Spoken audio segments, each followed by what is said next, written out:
समंदर के किनारे बसा एक गांव था, सूरजपुर। नाम जितना चमकदार था, यहाँ के लोगों की जिंदगी उतनी ही कठिन थी। सुबह जब सूरज की पहली किरणें गांव पे पड़ती तो पूरा इलाका सुनहरी हो जाती। इस गांव की सबसे बड़ी समस्या थी बंजर जमीन। समंदर का खारा पानी धीरे धीरे खेतों में घुस चुका था। जहां कभी गेहूं और धान की फसल लहलहाती थी, अब वहां सिर्फ सूखी मिट्टी दिखाई देती थी। गांव के ज्यादातर लोग किसान थे, लेकिन खेती ना होने की वजह से उन्हें रोज सुबह पास के गांव चांदपुर जाना पड़ता था मजदूरी करने। एक दिन भी दो दोस्त गिरधारी और शिवा चुपचाप चांदपुर की ओर बढ़ रही थी। रास्ते में कुछ देर खामोशी रही, फिर शिवा बोला, गिरधारी, कभी सोचा है हम अपने ही गांव में काम क्यों नहीं कर पाते? सोचने से क्या होगा भाई, जमीन ही बेकार हो चुकी है। मन करता है अपने खेत में काम करें, अपने घर के पास रहें। गिरधारी ने उसकी ओर देखा और बोला, मन तो मेरा भी करता है, लेकिन पेट की भूख मन की नहीं सुनती भाई। उन दोनों की आंखों में एक ही दर्द था, मजबूरी। दोनों बातें करते करते चांदपुर पहुंचकर काम में लग गए। कुछ देर बाद वहां के बड़े जमींदार सेठ भानु प्रताप आए। उनका रुतबा ऐसा था कि उनके सामने कोई नजर उठाकर बात नहीं करता था। उन्होंने आते ही कहा, अरे तुम लोग फिर आ गए। रोज रोज यहाँ काम करने आते हो, अपने गांव में क्यों नहीं कुछ करते? शिवा ने विनम्रता से जवाब दिया, सेठ जी, हमारे गांव की जमीन खराब हो चुकी है, कुछ उगता ही नहीं, इसलिए यहाँ आना पड़ता है। नहीं तो कौन अपना गांव छोड़ना चाहता है। सेठ ने कुछ पल सोचा, फिर बोले, तो खेती नहीं हो रही तो कोई और अपना काम, छोटा मोटा कोई धंधा शुरू करो। दोनों ने एक दूसरे की ओर देखा और फिर गिरधारी बोला, सेठ जी, धंधा शुरू करने के लिए पैसे चाहिए और हमारे पास तो कुछ भी नहीं है। सेठ ने कोई जवाब नहीं दिया, बस हल्की मुस्कान के साथ आगे बढ़ गए। उसी गांव सूरजपुर में एक युवक रहता था, किशन। वो नाम का किसान था। असल में उसके पास न जमीन थी न कोई खास काम, बस एक छोटा सा घर और उसकी बूढ़ी माँ। किशन बाकी लोगों से थोड़ा अलग था। जहां लोग अपनी किस्मत को कोसते रहते थे, वहीं किशन कुछ नया करने के बारे में सोचता रहता था। उस दिन वो अपने दोस्त मंगू के साथ एक पुरानी पीपल के पेड़ के नीचे बैठकर बातें कर रहा था। अचानक किशन बोला, मंगू, क्या हम पूरी जिंदगी ऐसे ही मजदूरी करते रहेंगे? किशन की बात सुनकर मंगू बोला, और क्या करेंगे भाई, कोई और रास्ता भी तो नहीं है। तो क्या हुआ, रास्ता नहीं है तो बनाना पड़ेगा। मंगू ने उसकी ओर देखा और बोला, भाई, बोलना आसान लगता है, असल में कुछ करना इतना आसान नहीं होता। किशन उसकी बातों से चुप हो गया, लेकिन उसके दिमाग में कुछ ऐसा चल रहा था जिससे पूरे गांव वालों की जिंदगी बदलने वाली थी। तभी दूर से आवाज आई, गर्मा गर्म कचौड़ी, चटपटे समोसे, शहर के मशहूर स्वाद है भाई, आओ आओ। उसकी बात सुनकर किशन की आंखों में चमक आ गई। उसने मंगू से बोला, चल मंगू, आज कुछ नया खाते हैं। फिर दोनों उस कचौड़ी वाले के पास पहुंचे और बोले, भैया 2 प्लेट देना। किशन ने पहला कौर लिया और जैसे उसकी आंखें चमक उठीं। अरे ये तो कमाल है भाई। मंगू भी हैरान रह गया। फिर दोनों ने समोसा खाया और अपने अपने घर की ओर निकल गए। किशन ने 2 समोसे अपनी माँ के लिए ले लिया और घर जाकर माँ से बोला, माँ, देखो क्या लाया हूँ। क्या जरूरत थी बेटा पैसे खर्च करने की? किशन ने उत्साहित होकर कहा। पहले खाओ तो सही माँ, फिर बोलना। माँ ने जैसे ही समोसा खाया, वो हल्के से मुस्कुराई और बोली, अरे ये तो बहुत साधारण है, मैं इससे भी अच्छे बना सकती हूँ। माँ की बात सुनकर किशन चौंक गया और बोला, क्या सच में माँ, तुम्हें समोसा बनानी आती है? हाँ बेटे, तेरे दादाजी भी पहले समोसे का ठेला चलाते थे, मैंने उनसे सीखा था। बस यहीं से सब बदलने वाला था, जब एक छोटा सा विचार पूरे गांव की जिंदगी बदलने वाली थी। माँ, अगर हम भी समोसे बनाकर बेचे तो? माँ थोड़ी चुप रही, फिर बोली, बेटा काम तो अच्छा है, लेकिन उसके लिए पैसे चाहिए, सामान चाहिए। माँ, पैसे का इंतजाम मैं कर लूंगा, बस आप साथ देना। उस रात किशन सो नहीं पाया। उसके दिमाग में बार बार एक ही बात घूम रही थी, अब जिंदगी बदलनी है। सुबह होते ही वो बिना समय गवाए उठा और माँ को देखा जो अभी सो रही थी। वो चुपचाप घर से निकल पड़ा पैसे का इंतजाम करने। गांव में एक ही आदमी था जो पैसे उधार देता था, सेठ गोविंद दास। किशन उसके पास गया और बोला, सेठ जी, मुझे कुछ पैसे चाहिए, मैं काम शुरू करना चाहता हूँ। पैसे तो मिल जाएंगे, लेकिन बदले में क्या रखेगा? किशन चुप हो गया। उसके पास कुछ भी नहीं था सिवाय एक चीज के, जो था उसका घर। उसने धीरे से कहा, सेठ जी, मैं अपना घर गिरवी रख दूंगा। सेठ के चेहरे पर हल्की मुस्कान आई। फिर सेठ बोला, सोच लो, अगर पैसे नहीं चुका पाया तो घर मेरा हो जाएगा। ठीक है सेठ, मुझे मंजूर है। फिर सेठ किशन को पैसे दे दिए। किशन पैसे लेकर सीधे बाजार पहुंचा।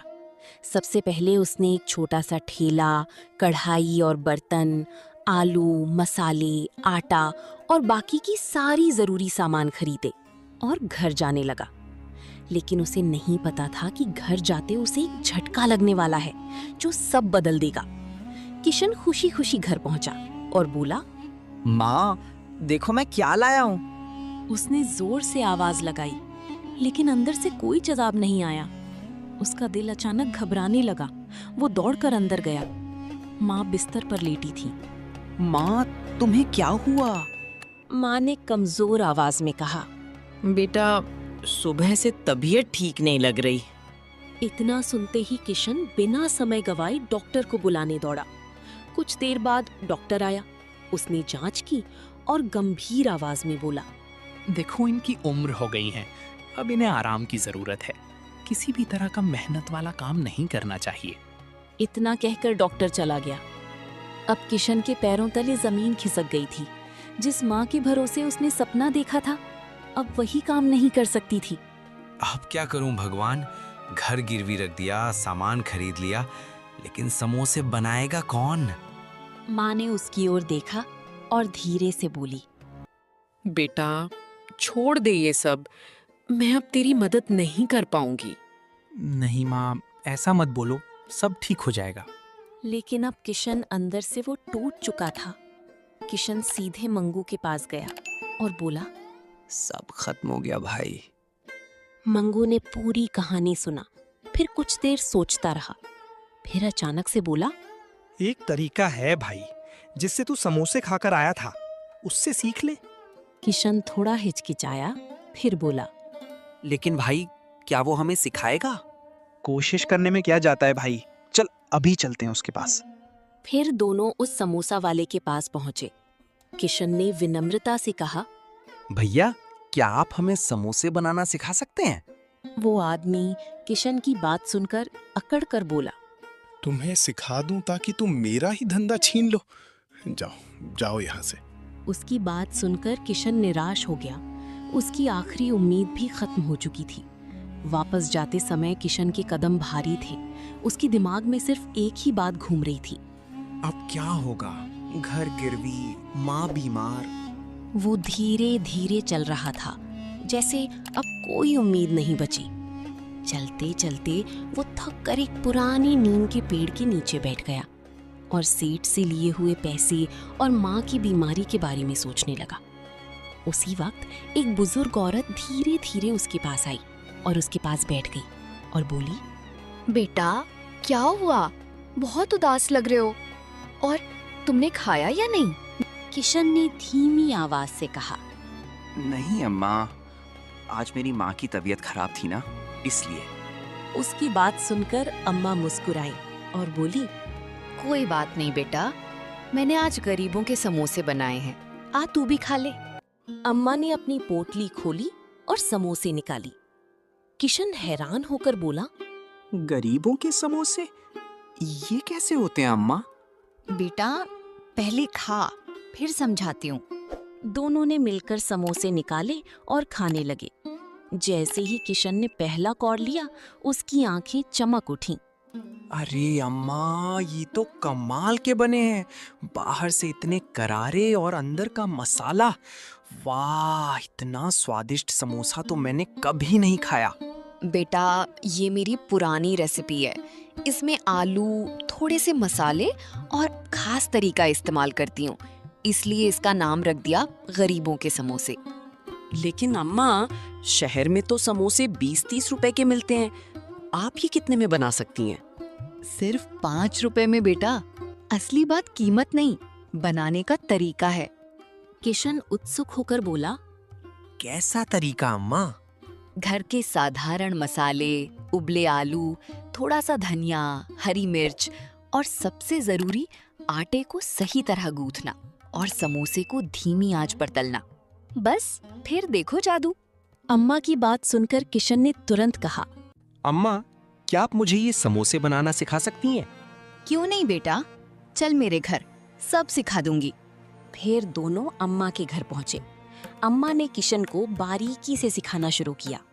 देख बेटा, सबसे पहले आटा गूंथना है, फिर आलू को मसालों के साथ भूनना है, उसके बाद समोसे की पत्ती बनाकर उसमें भरावन डालनी है और आखिर में धीमी आंच पर सुनहरा होने तक समोसे तलना है। किशन ध्यान से सब सीखता रहा। कुछ देर बाद समोसे तैयार हो गए। किशन खुशी से बोला, अम्मा, आपने तो मुझे नया रास्ता दिखा दिया।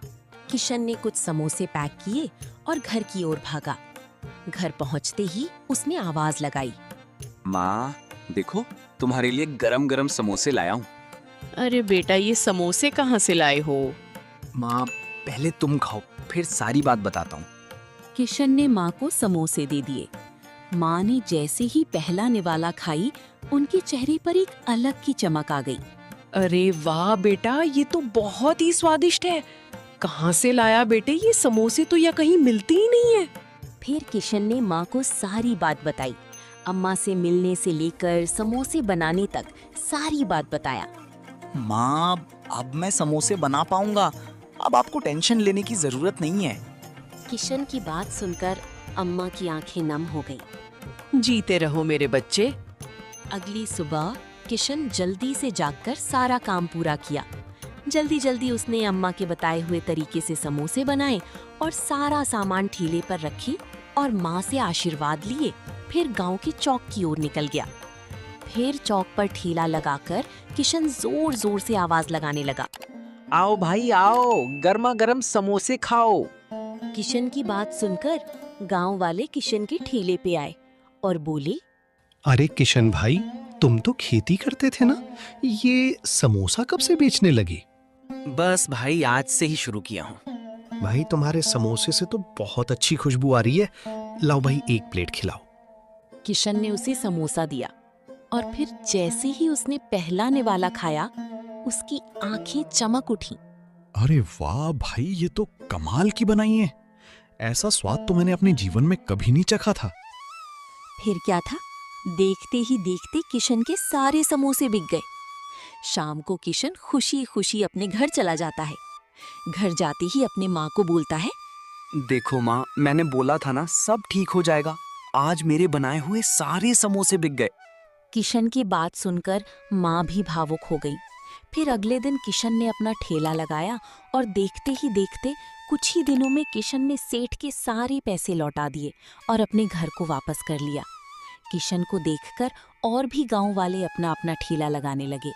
दोस्तों, किशन की विचार के वजह से आज उस बंजर गांव में भी खुशियों की हरियाली आ चुकी थी, क्यों अब सभी गांव वाले अपना कुछ ना कुछ खुद का काम कर रहे थे। किशन अपने साथ साथ पूरे गांव वालों को जीवन जीने के लिए रोजगार की राह दिखाई।